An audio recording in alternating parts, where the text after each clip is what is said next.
الصحراء والشمس مولعة والرملة مالية الدنيا.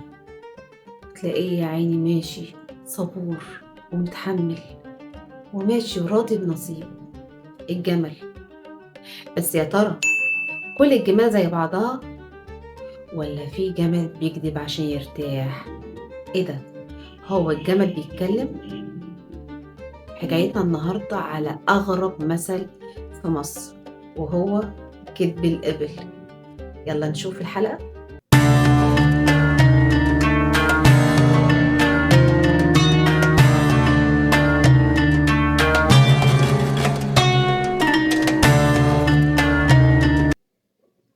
كان يا مكان في قديم الزمان، في زمن بعيد جدا، في صحراء كلها رمل وحر.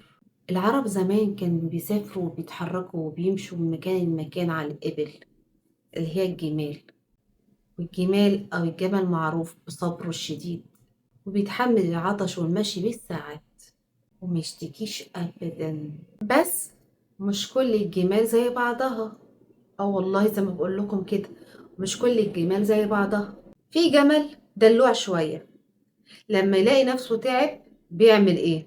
بيعمل نفسه ان هو خلاص هيموت، يقف في مكانه ينفخ ويتنهي كأنه خلاص على وشك الموت ومش قادر يمشي تاني، والناس تقف تقول بس خلاص الجمل تعب، لازم نوقف، لازم يشرب مية، لازم لازم لازم لازم.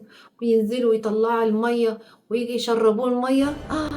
وهنا المفاجأة، ما يشربش ولا نقطة واحدة.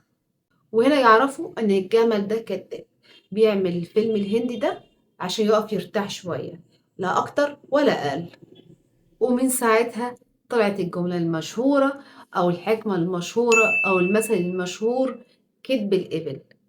وده بيتقال لما حد يصطنع مشكلة او يمثل هو تعبان عشان يهرب من المسؤولية، وفي الاخر الكذب ممكن يريحك لحظة، بس الحقيقة دايما بتظهر زي ما ظهرت مع الإبل.